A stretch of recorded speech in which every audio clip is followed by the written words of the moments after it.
La parole est à Bernard Schex pour le groupe UDR. Merci, Monsieur le Président. Chers collègues, au nom du groupe UDR, je tiens d'abord à vous remercier, Amiral, pour votre présence parmi nous ce matin. Dans un contexte de tensions géopolitiques inédites depuis la guerre froide, de nombreux pays sont effectivement entrés en économie de guerre. Avec plus de 7% de son PIB dédié à la défense et la réorganisation totale de son commerce extérieur, cette configuration permet à la Russie d'avancer encore dans le Donbass, rendant plus difficiles les négociations de paix à venir. Contrairement à la Russie, à l'Ukraine ou à Israël, la France n'a pas vocation à atteindre ce niveau d'économie de guerre.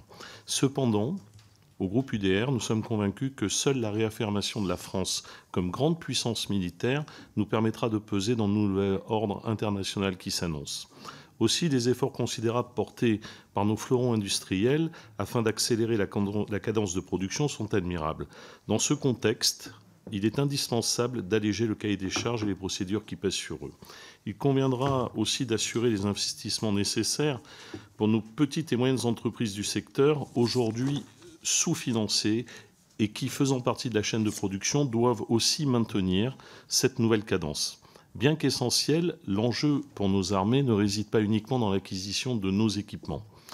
De par leur nature duale, à la fois civile et militaire, les ETI et PME contribuent à l'émergence de nouvelles technologies essentielles à la conduite de la guerre, comme l'intelligence artificielle ou les technologies quantiques. Amiral, ma question est la suivante. En m'excusant d'être répétitif, comme vous le savez, cela est le privilège des derniers intervenants.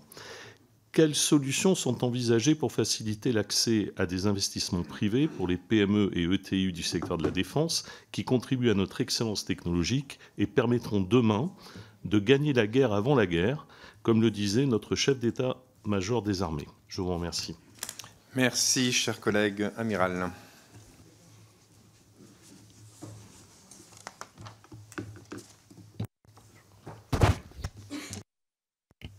Merci, Monsieur le député.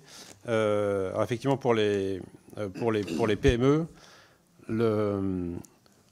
j'allais dire le carcan de normes peut être compliqué parfois pour rentrer dans la commande publique et notamment la commande publique de défense. C'est bien pour ça que la démarche Perseus a été lancée, c'est-à-dire la capacité pour ces entreprises à accéder au monde de la défense déjà au travers de tests sur le terrain et en ayant un contact direct avec les opérationnels. Parce qu'en fait, c'est dans cette démarche Perseus, en discutant directement avec les militaires de l'armée de terre, avec les soldats de l'armée de terre, avec les aviateurs sur les bases, avec les marins en embarquant sur un bateau, on a accès, alors tout d'abord à la compréhension du besoin. Vous parliez de simplifier le cahier des charges, etc. Donc c'est en fait quel est dans le cadre un peu normé du cahier des clauses techniques particulières. Comment est-ce qu'on peut le simplifier?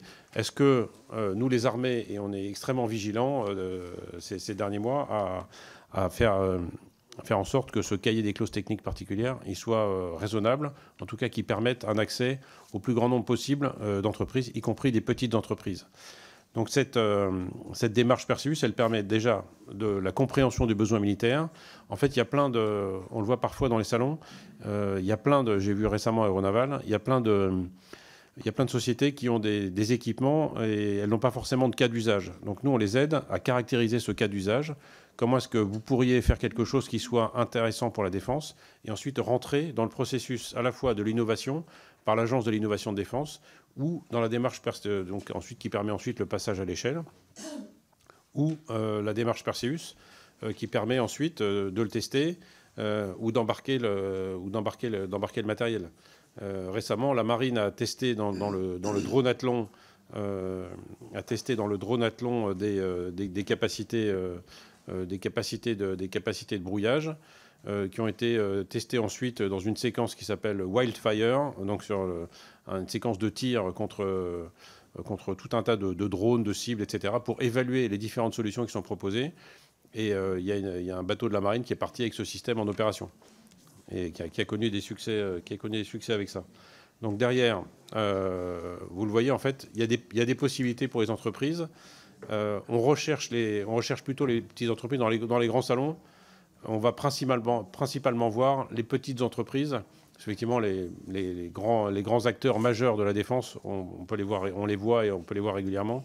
Ce qui est intéressant, c'est de découvrir les talents, de rechercher les gros malins, des gens qui sont intéressants, qui sont en déséquilibre avant et qui ont des idées exceptionnelles et souvent à des coûts extrêmement faibles.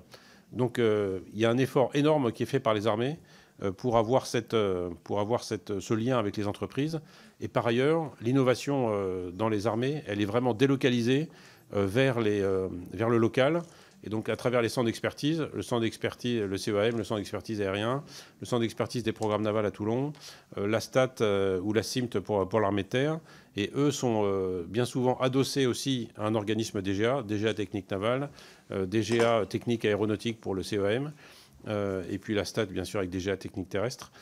Et ça permet aussi, avec la recherche concessante d'expertise de petites entreprises et de capacités qui, naturellement, n'auraient pas forcément accès à ces marchés publics ou pour rentrer, dans le cas, dans le grand domaine de la défense, qui peut représenter une espèce de falaise compliquée à franchir pour arriver dans ces marchés.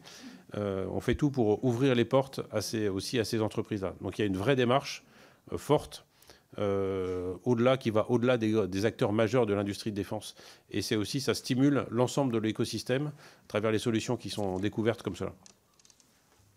Merci, Amiral. Mes chers collègues, nous avons donc 4 questions complémentaires. Donc